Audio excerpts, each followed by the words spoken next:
जय हिंद। पुलिस के एक डीएसपी को यह जानकारी मिलती है कि एक गांव में एक व्यक्ति की हत्या हो गई है जो कि ग्राम का प्रधान है। अब जैसे ही डीएसपी साहब को यह जानकारी मिलती है वो फौरन मौके पर पहुंचते हैं अपनी टीम के साथ। अब जैसे ही डीएसपी साहब गांव में पहुंचते हैं तो लोग जो हैं वहां पर वो काफी भड़के हुए होते हैं। अब डीएसपी साहब को देखकर भीड़ और भड़क जाती है, एक और हत्या हो जाती है। इस बीच अचानक से डीएसपी साहब को भीड़ कहीं ले जाती है और काफी देर उनकी पिटाई करने के बाद डीएसपी साहब को मौत के घाट उतार दिया जाता है। इसके बाद एक बड़ा ट्रायल अदालत में चलता है और दोषियों को अदालत उम्र कैद की सजा सुनाती है, यानी कि मरते दम तक सभी दोषी जेल में रहेंगे। इस पूरे केस के बारे में आपको बताएंगे, पर सबसे पहले आपसे अपील कि आप बड़ी संख्या में हमारे वीडियोस को देख रहे हैं पर चैनल सब्सक्राइब नहीं कर रहे। अगर आप इस वीडियो को देख रहे हैं तो फौरन चैनल को सब्सक्राइब कीजिए, बेल नोटिफिकेशन ऑन कीजिए, वीडियो को ज्यादा से ज्यादा शेयर करें और इसके साथ ही अपना कॉमेंट देना ना भूलें। इस पूरे केस की सच्चाई जानने के लिए वीडियो को बिल्कुल आखिर तक देखें, कतई भी स्किप ना करें। अब इस पूरे मामले को समझने के लिए आपको चलना पड़ेगा उत्तर प्रदेश के प्रतापगढ़ के गांव बलीपुर में, जहां पर 2 मार्च 2013 का दिन है और ग्राम प्रधान नन्हे यादव को जिम्मेदारी दी गई है एक जमीन के विवाद को निपटाने की। अब ये जो विवाद है वो कांतापाल के घर पर निपटाया जाना था, जिसके लिए नन्हे पहुंच जाते हैं कांतापाल के घर में। अब शाम का समय है, जैसे ही ये विवाद निपटाने की जो प्रोसेस चल रही थी तभी अचानक से कुछ लोग वहां पर पहुंचते हैं। वो लोग चुपचाप उस भीड़ में खड़े होते हैं और उसके बाद अचानक से अपनी गोली निकालते हैं और सीधा नन्हे पर, जो ग्राम प्रधान है, उन पर ये गोलियां इनडिस्क्रिमिनेट फायर किया जाता है और ग्राम प्रधान की इस फायरिंग में मौत हो जाती है। अब जैसे ही ये सब कुछ होता है, बड़ा ही अनएक्सपेक्टेड था। इसके बाद पुलिस स्टेशन में खबर की जाती है कि ग्राम प्रधान की कुछ अनजान लोगों द्वारा हत्या कर दी गई है, फौरन पुलिस की टीम भेजी जाए।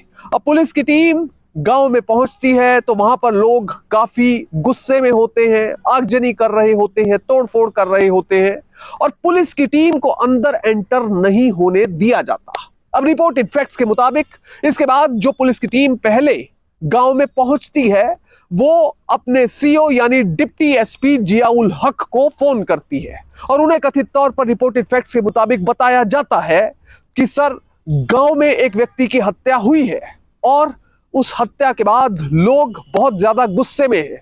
हमारी पुलिस की टीम को अंदर एंटर नहीं होने दिया जा रहा, इसलिए आपको गांव में आना पड़ेगा। अब सीओ जियाउल हक सीधा अपनी पूरी टीम लेकर गांव बलीपुर के लिए निकल पड़ते हैं। वो जैसे ही गांव में पहुंचते हैं, अंदर एंटर करने की कोशिश करते हैं, फिर वही समस्या कि गांव के लोग गुस्साए हुए थे। रिपोर्टेड फैक्ट्स के मुताबिक डीएसपी साहब को भी अंदर नहीं जाने दिया गया। डीएसपी जियाउल हक के साथ जो उनके गनर थे इमरान, इसके साथ ही सब इंस्पेक्टर विनय कुमार और कोतवाल सर्वेश मिश्रा वो मौजूद थे। अब जैसे ही वो गांव के अंदर घुसने की कोशिश कर रहे थे तो रिपोर्टेड फैक्ट्स के मुताबिक उनके ऊपर पथराव किया जा रहा था, अफरा तफरी मच रही थी, उन्हें अंदर एंटर नहीं करने दिया जा रहा था। अब इसी बीच अचानक से फायरिंग यानी गोलियां चलनी शुरू हो जाती है। अब जब गोलियां चलती हैं तो इसी बीच एक शख्स जिसका नाम सुरेश यादव होता है उसको भी गोली लग जाती है। अब ये जो सुरेश नाम का व्यक्ति है ये ग्राम प्रधान नन्हे का भाई है। अब दोनों भाइयों को गोली लगने के बाद और ज्यादा भीड़ गुस्सा जाती है और उसके बाद अचानक से डीएसपी साहब भीड़ में कहीं गुम हो जाते हैं और पुलिस की टीम को वहां पर टिकने नहीं दिया जाता। रिपोर्टेड फैक्ट्स के मुताबिक पुलिस की टीम पीछे हटती है। अब ये जो पुलिस की टीम गांव में गई थी, वहां लगातार गोलीबारी को देखकर, भीड़ के गुस्से को देखकर वो फौरन अपने सीनियर अधिकारियों को फोन करती है। वहां पर जानकारी दी जाती है कि सर, एक तो भीड़ बहुत गुस्से में है, दूसरा डीएसपी साहब का कहीं पता नहीं चल रहा। वो हमारे साथ गए तो थे पर भीड़ में वो कहीं गुम हो गए हैं, उनका कुछ पता नहीं चल पा रहा है। अब इस बीच डीएसपी जियाउल हक जो गुम हुए थे उन्हें दरअसल कथित तौर पर रिपोर्टेड फैक्ट्स के मुताबिक भीड़ के कुछ लोगों ने पकड़ा हुआ था और उनकी लगातार लाठी डंडों से पिटाई की जा रही थी।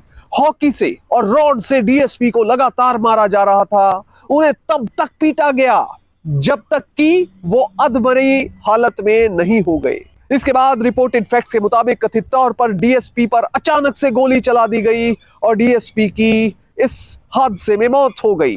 हालांकि गोली लगने के बाद उन्हें अस्पताल ले जाया गया, पर उन्हें ब्रॉट डेड डिक्लेयर किया गया। अब रात के 8 बजे के बाद जब ये पूरा घटनाक्रम चल रहा था तो पुलिस के सीनियर अधिकारी और पुलिस की बड़ी टुकड़ी वहां पर पहुंची और किसी तरह से गांव के लोगों को शांत करवाया। जिस भी व्यक्ति से इस घटना के बारे में पूछा गया उसने कुछ भी बोलने से इनकार कर दिया और इसके बाद किसी तरह से डीएसपी की जो बॉडी थी उसको अस्पताल तक ले जाया गया। इसके बाद डीएसपी के शव का पोस्टमार्टम करवाया गया। पोस्टमार्टम की रिपोर्ट में पता चला कि उन्हें पहले पीटा गया और फिर गोली मार दी गई। इस पूरी घटना के बाद सुपरिटेंडेंट ऑफ पुलिस और कोतवाल को सस्पेंड कर दिया गया, पर इस घटना ने अपने आप में कई तरह के सवाल खड़े किए। अब अगर डीएसपी की बात की जाए तो डीएसपी जियाउल हक उत्तर प्रदेश के देवरिया के रहने वाले थे। पिता का नाम शमशुल और मां का नाम हाजरा था। पढ़ने में बचपन से ही अच्छे थे और वो चाहते थे एक अधिकारी बनना, आईएएस या पीसीएस अधिकारी बनना। इसके लिए लगातार वो मेहनत कर रहे थे ग्रेजुएशन के बाद और साल 2009 में उन्होंने पीसीएस की परीक्षा क्लियर की, जिसके बाद उनका चयन उत्तर प्रदेश पुलिस में डीएसपी के तौर पर हुआ। पहली पोस्टिंग मिली मुरादाबाद में, फिर कानपुर में, फिर अंबेडकर नगर में और इसके बाद फाइनली प्रतापगढ़ में पोस्टिंग हुई साल 2012 में और 2013 में यह घटनाक्रम हो गया। डीएसपी जियाउल हक की जो शादी है वो साल 2012 में हुई थी। शादी को 1 साल भी पूरा नहीं हुआ था तभी ये घटना हो गई और उसमें डीएसपी साहब की जान चली गई।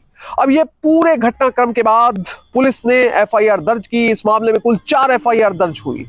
जो डीएसपी की हत्या हुई उसमें 2 एफआईआर दर्ज की गई और जो 2 हत्याएं एक ग्राम प्रधान की और उनके भाई की हुई वो एफआईआर अलग दर्ज की गई। पुलिस ने कुल मिलाकर 14 लोगों के खिलाफ चार्जशीट दायर की। जब यह घटना हुई तो काफी हो हल्ला मचा, लोगों ने काफी विरोध प्रदर्शन किए और इसके बाद कुछ समय बाद ही जो इस मामले की जांच है वो स्टेट पुलिस से लेकर सीबीआई को दे दी गई।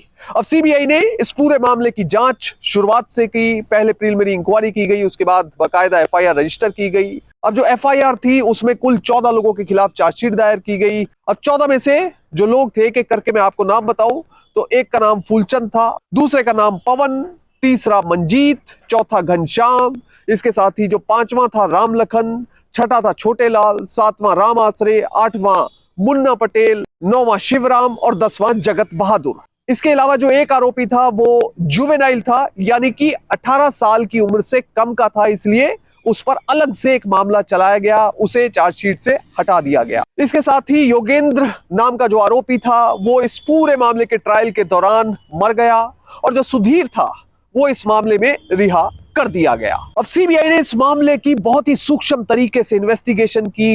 एक जो आरोपी था उसके खिलाफ जो मामला चल रहा था, जिसके खिलाफ एक सेपरेट एफआईआर दर्ज की गई थी, उस आरोपी के मामले में सीबीआई द्वारा क्लोजर रिपोर्ट फाइल की गई। वहीं जो बाकी के आरोपी थे उन्हें उम्र कैद की सजा दी गई है, यानी कुल 10 आरोपी जो हैं, फूलचंद से लेकर पवन, मंजीत, घनश्याम, मुन्ना पटेल, शिवराम, जगत बहादुर, राम आसरे और इसके साथ ही छोटे लाल, इन सभी को जो है वो उम्र कैद की सजा दी गई है, यानी कि अब ये मरते दम तक जेल में रहेंगे। 9 अक्टूबर को माननीय अदालत का फैसला आने के बाद ये तो साफ हो गया कि न्याय में थोड़ी देरी हो सकती है, पर कभी भी गलत व्यक्ति जो दोषी है वो कानून के शिकंजे से नहीं बच सकता।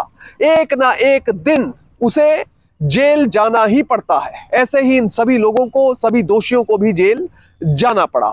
अब इस पूरे मामले से हमें सीख क्या मिलती है? हमें सीख मिलती है धैर्य की। अब इस पूरी घटना को अगर हम 2 हिस्सों में बांटकर देखें कि अगर नन्हे यादव को बदमाशों ने ना मारा होता, अगर उनकी गोली मारकर हत्या ना की गई होती तो इतने लोगों की ना हत्या होती, ना आगजनी होती, ना इतना केस अदालतों के चक्कर, कुछ भी ना होता, इतने घर बर्बाद ना होते। और एक दूसरा एस्पेक्ट यह है कि अगर मान लीजिए हत्या हो भी गई थी तो उसके बाद अगर लोग नन्हे का पोस्टमार्टम करने देते और आगजनी या गुस्सा ना दिखाते और डीएसपी की हत्या ना होती, उसके बाद नन्हे के भाई की हत्या ना होती, इतने घर बर्बाद ना होते। कुल मिलाकर सारा मामला धैर्य का है। अगर प्रेम पूर्वक किसी भी मामले को कोई व्यक्ति हल करना चाहे तो आराम से हो सकता है। इस पूरी दुनिया में अगर विश्व का हम एग्जांपल लें, कितनी बड़ी बड़ी जंग और युद्ध होते हैं, मगर फाइनली जो फैसला होता है वो जंग के मैदान में नहीं बल्कि राउंड टेबल पर बैठकर शांति वार्ता के साथ होता है। इसीलिए अगर दो लोगों के बीच में कोई मनमुटाव है तो वो गोली से नहीं बल्कि बातचीत से हल हो सकता है। जय हिंद।